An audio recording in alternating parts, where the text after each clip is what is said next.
For everything from video games, comic books, films, and beyond, you're listening to the Geek Guy Podcast with your host, Albert Albanese, here on the Slam Sessions Podcast Network. What's up, everyone, and welcome to another edition of the Geek Guy Podcast right here on the Slam Sessions Network. As you know, if you want anything to do with the Slam Sessions Network, as far as news or information, just visit us on Twitter at the Slam Sessions. First and foremost, what I have to do is give a really big shout out to my boy Jimmy Trunks, who hooked us up with a brand new logo that we're actually debuting here today. It's already up on Twitter, and it's pretty damn awesome. So, Jimmy, thank you very much for everything that you did for me and for the podcast. And of course, if you want to, you think you guys want, you like his work and you guys want to maybe use him in the future, hit him up. It's JT Trunks02 on Twitter. So, Jimmy, once again, thank you for hooking us up. The logo is awesome, and I really appreciate everything you did. So, of course, now today we're going to be talking about a whole bunch of new stuff. There is an X-Men Fox series that was greenlit.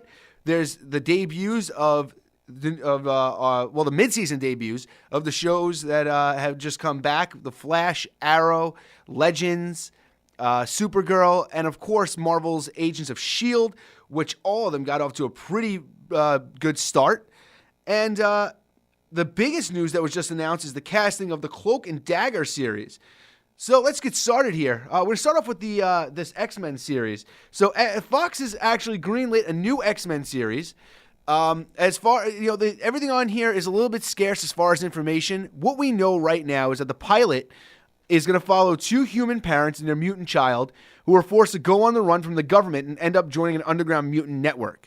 Now, to me, that sounds like a super promising show, especially being in the X-Men universe, being that this is really what the X-Men series were all found on. This plays on the tension between the mutants and the humans, and that's the basis of the original comics. The idea of mutants is kind of the idea of, the way that people in our society have been oppressed.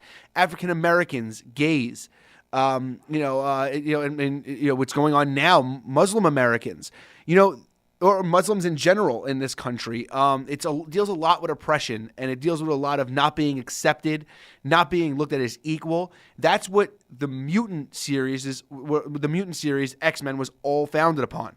So when we see something like Fox greenlighting this show, this really looks like it's a step in the right direction for the X-Men universe.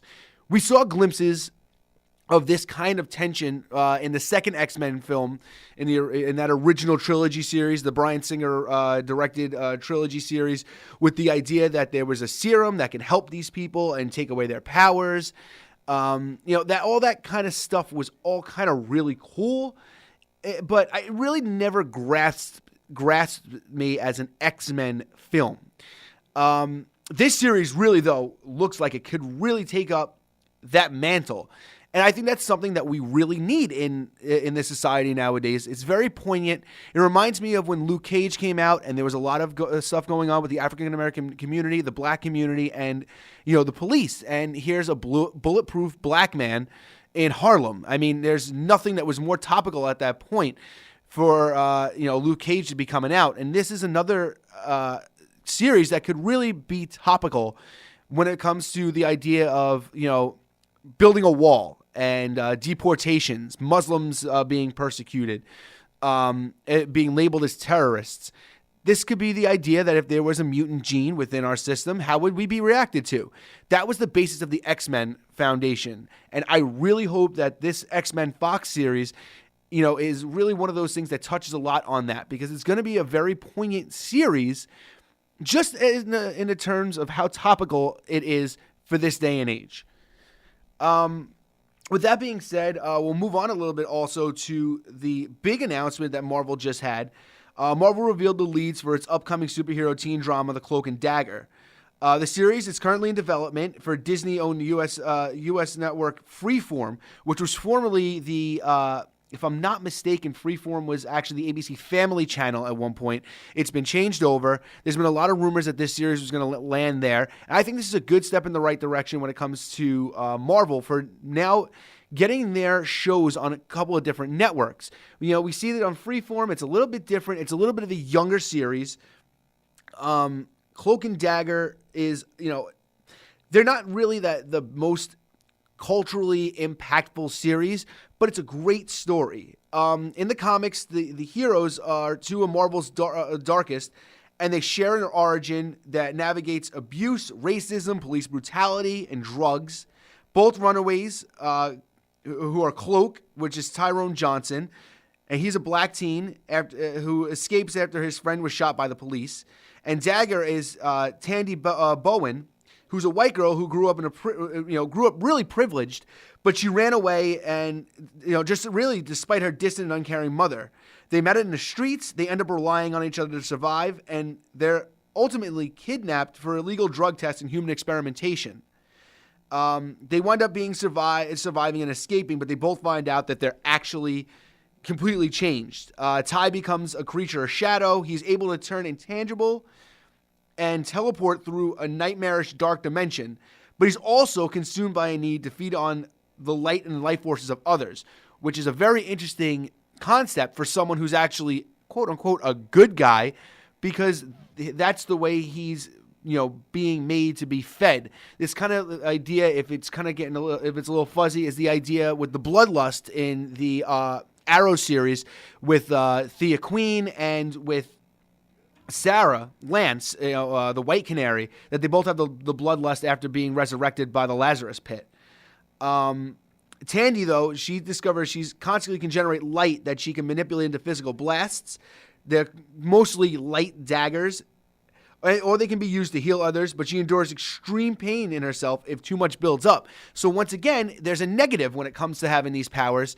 She has to drain these kind of powers, or else it really causes her physical harm. The Runaway series is a cool concept. It's a great idea. I'm not too familiar with the casting of the characters that were casted. Cloak is being played by Aubrey Joseph, who I've actually have never seen in anything. I'm really not sure of who he is.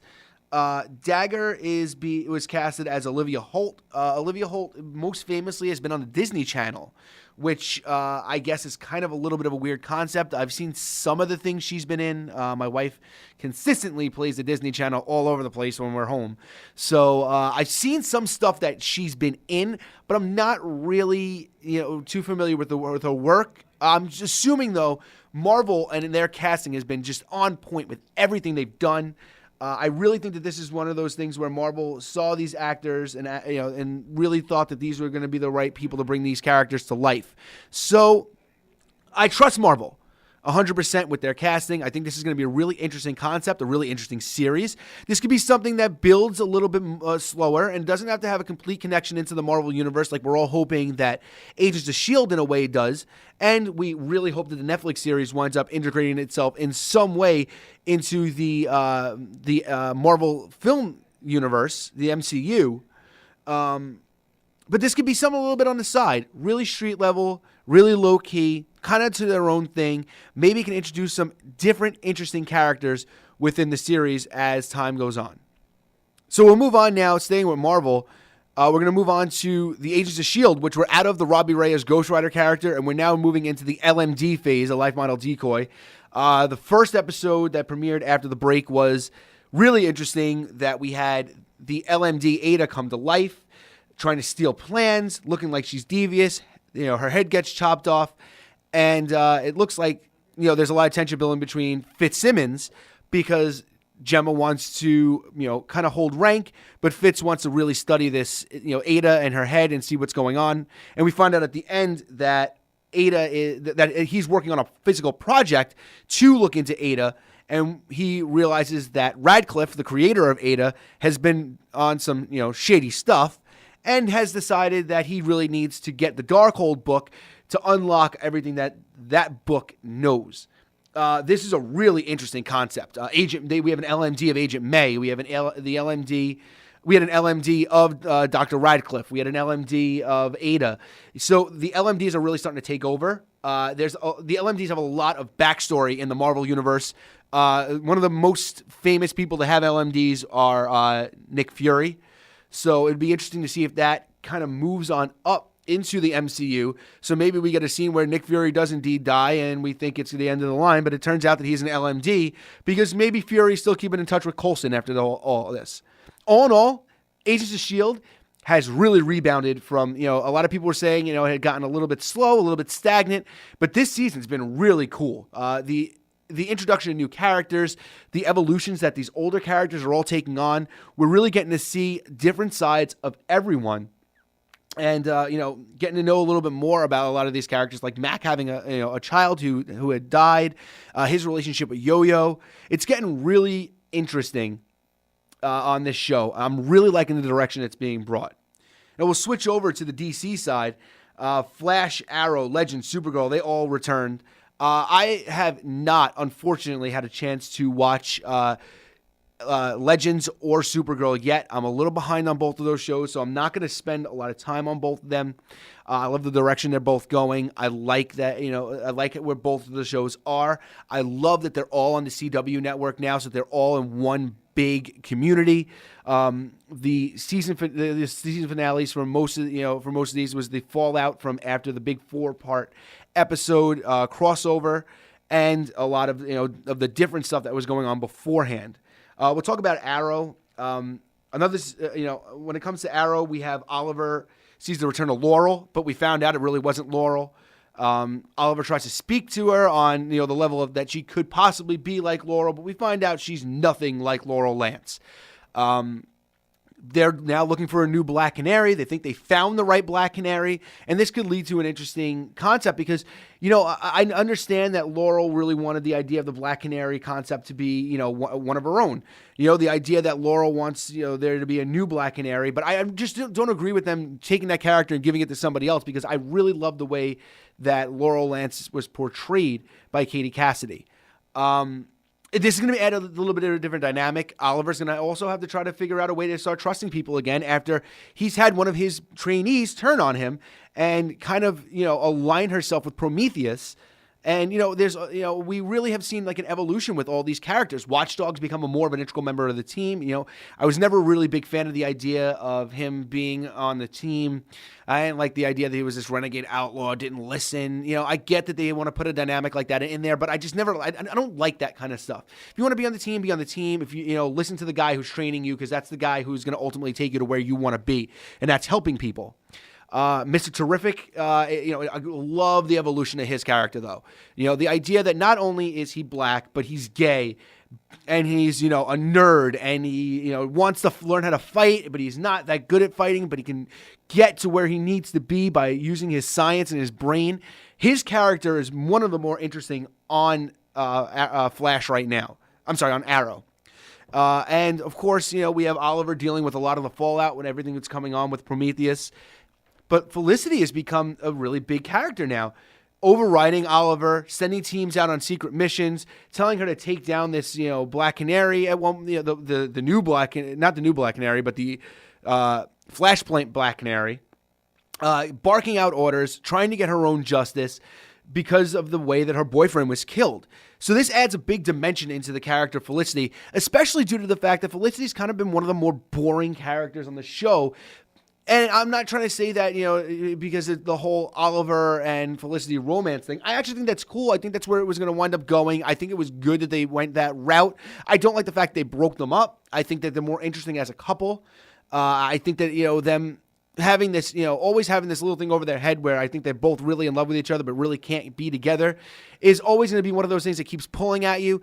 But it's also that's just an age-old deal, I mean, you really want to compare that to something. Look at Friends, where Ross and Rachel were together, and, for most of the series, they weren't together. But you knew that eventually they were going to be together, and you wanted them to be together. So, you're going to always be rooting against the relationships that these people form because you don't really want to see them be with anybody else but each other. But Felicity in this respect, is getting a little bit more of a respect on the show. And I'm really liking the way that Arrow has come across lately. Recording this on a Wednesday, so I haven't seen this, the newer episode that's coming up. So that's going to be something that maybe I'll go over a little bit more next week. As far as the Flash, man, Flash quite possibly is the best show on television, except for the fact that I am tired of having another speedster as a villain. I really like the concept that they're adding new members to the team. I like that they're going, that Cisco and Caitlin, their powers make them more than just secondary characters now. Caitlin is kind of linking up with Albert to try to figure out a way to keep her powers at bay. And, having him on the team really adds a little something else because he's really big on metahumans. It adds a little bit more dimension to his character. It looked like he was just going to be a jerk, but now he's not just a jerk. He's a helpful hand. I think Flash ended on a high note with Iris and Barry moving in together, but I really like that Barry broke the news to Iris, that there's a chance that in some sort of a way, she could end up being captured by Savitar and being killed. This is really cool. They're now having to go back and change an entire timeline in order to get certain things out of contention. The idea that Star Labs, the museum, failed, and the idea that that Killer Frost was on the run. These are things that they're now actively trying to reverse, and I like that they're using the forward timeline and backtracking to try to figure out the ways that they can get around these horrible things from happening. But you also don't know what the new timeline will create.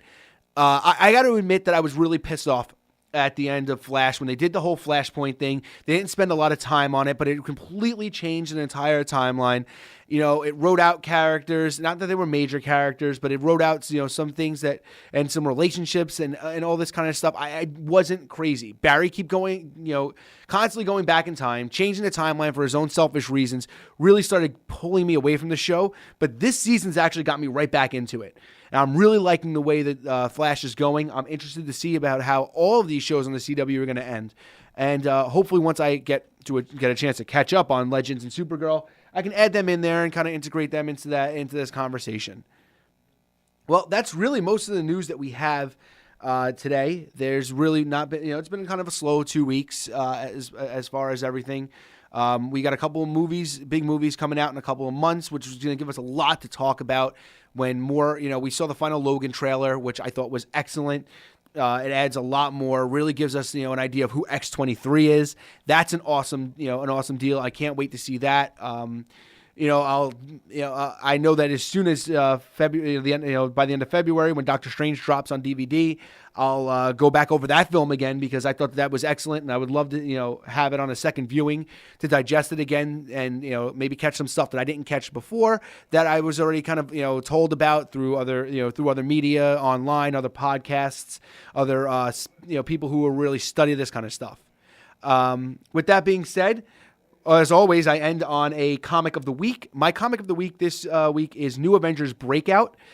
This is right after Scarlet Witch kind of just, went crazy. The Avengers disbanded, and we had, I'm not going to spoil a lot of it. A villain comes out and releases a lot of people from the Raft prison, the underground prison that they have underwater.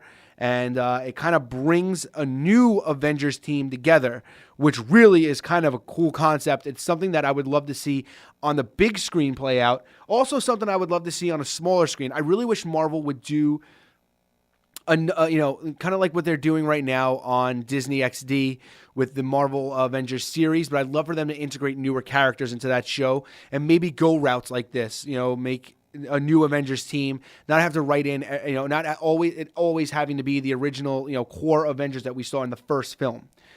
But honest to God, go out, read Breakout. It is a fantastic comic. I really highly suggest that as being one of the coolest ones that I've read as of late. Next week, I'm probably going to give you another very old school comic that maybe some people have read. If they haven't, it's something that I recently have, I'm recently going to I've started reading, and we'll get to that next week. But with that being said, that's all from us today. Thank you once again for listening to the Geek Guy Podcast. Again, in any way you want to get in touch with us, comment on the videos on YouTube. Let me know what you guys think. If you really want to start a conversation, hit us up on Twitter at the Slam Sessions. Let us know what you think of the show. Let me know what you guys want what you want me to talk about, what you guys want to hear about. Let me know if you want to discuss some of the comics that I've been giving you guys as suggestions to read. And maybe we'll try to make this a little bit more of a community effort on this show, so we can get a little bit more involved. I'd love to hear from all of you guys. Love to know what you guys think of the show. Love to know what you guys want to hear.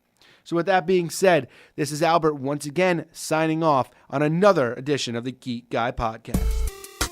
Thanks for listening to the Geek Guy Podcast right here on the Slam Sessions Podcast Network. You can follow us on Twitter at the Slam Sessions. We'll see you guys next time, and may the Force be with you.